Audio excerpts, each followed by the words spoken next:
This ain't build a bitch. You don't get to pick and choose. Different ass and bigger boobs. If my eyes are bright. Healing Shame with Jeffrey B. It is November the 8th. We're going to be talking about a very important concept today, building your own God. Okay, this is a very important concept in recovery circles. Any 12-step fellowship is going to talk about improving your conscious contact with God, higher power, things like that. There's already another name for God, HP. Okay. You know, a lot of people get bogged down with this idea because they feel stuck in the mentality that they must follow a certain religion or a belief. But you've got to remember that recovery, a lot of fellowships, are not religious programs, they're spiritual, whatever that means to you. Okay.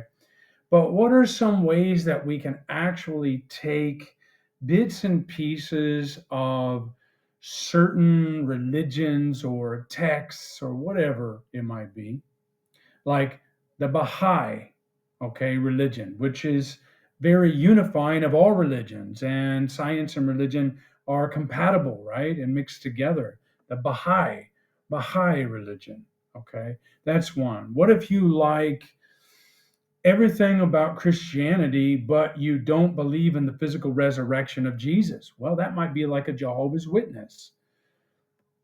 It's not necessary to even put labels on it, but it can help you if you just jot some things down about what you want God to be like. And then you can start bringing in bits and pieces of certain tenets from Islam or Buddhism or Hinduism or Baha'i, um, or whatever you like, or whatever, witchcraft, Wicca, whatever it might be, some kind of paganism, however you want to label it.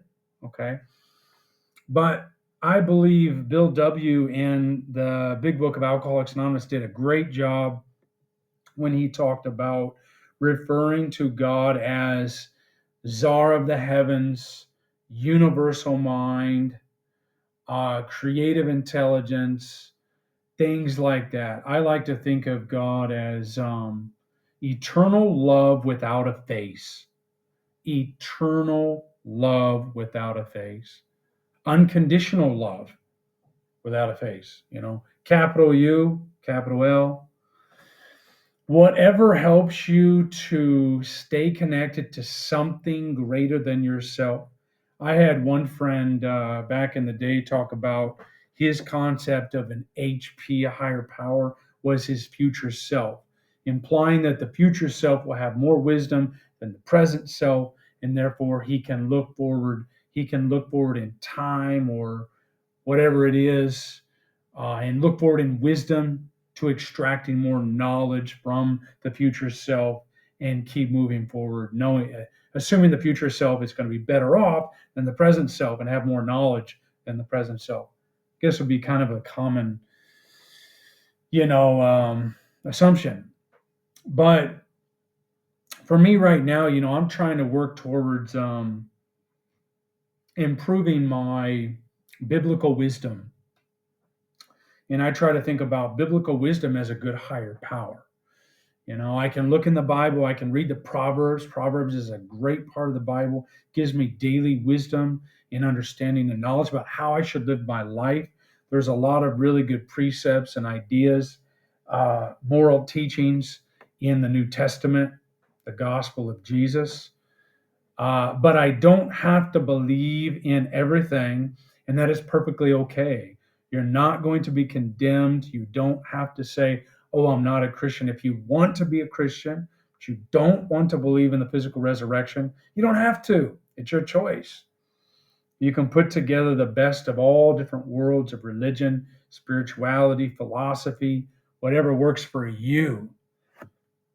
That's why this is Build a God. We are making our own. And you can even add new things. Don't be afraid to create your own names or your own ideas for God. What God can do is your higher power going to be like a Swiss Army man in that movie with Daniel Radcliffe, where you can fire acorns or stones out of his ass? Okay, you're going to push a plunger down his throat. He's going to fire something up through the air. He's going to be able to fart in water and propel you along the waves. Like riding a dolphin, but you're riding a dead body. Maybe that's how Jesus worked. When his body was decomposing, maybe he was magical. I don't know. But it's up to you to make it up as you go along.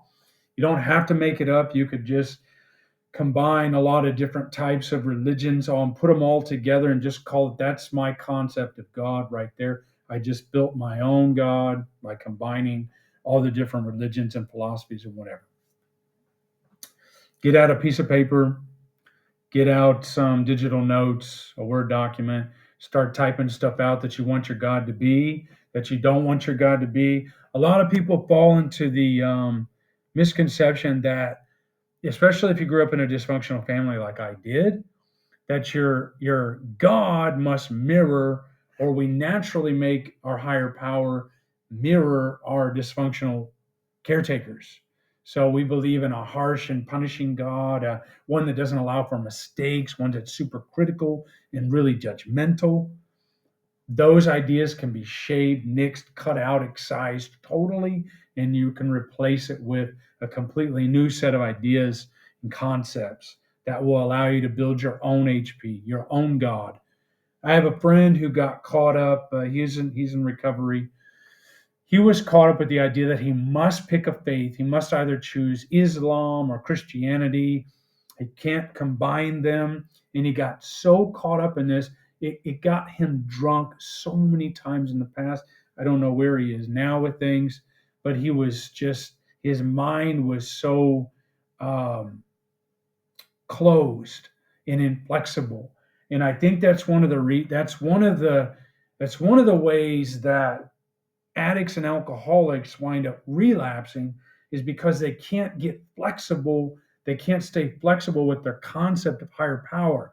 There either is no HP, there's no God, they're agnostic, they're atheist, whatever. Agnostic really means unknowing, but a lot of them drift towards nihilism or atheism, things of that nature. Or they must follow a certain belief, like a religion. And either of those extremes could possibly get you drunk. So the way I like to think of it is, I'm going to start creating my own God. I will build a God in whatever way I see fit. Some days it's going to be the shrill of the locust in the forest, it's going to be rain, a thunderstorm, and then I might head down to the temple. I might read from Proverbs, I might read from the New Testament, see what Jesus had to say, and then I'll go down and I pray to Buddha and I say, Buddha, I invite you into my life. Jesus, I invite you in. And then nature, I'm just going to sit there and meditate in the forest and say, oh, wow, the sun, you are my higher power right now. Do not be afraid to have a flexible and dynamic, multifaceted higher power or God. Love without a face, like I said, unconditional love without a face. I love this idea. It's a beautiful idea. Creative intelligence, spirit of the universe, that's a good one. Collective consciousness. These are all things greater than ourselves, and these are just some ideas for you. Start jotting it down, get creative, don't feel restricted, take stuff from religious texts, take stuff from philosophical texts, combine them as you see fit, and you make your own religion. As long as it works for you and it stops you from drinking or using or whatever, then it's a very good working higher power and or God. Okay?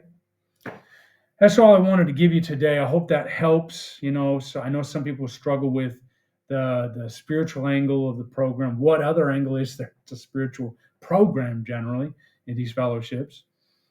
Take it for what it's worth. Combine, mix, match, cut out, create your own, whatever you want to do. Just make it work for yourself. Okay? And until next time, keep on building. We'll see you. Peace. Say build a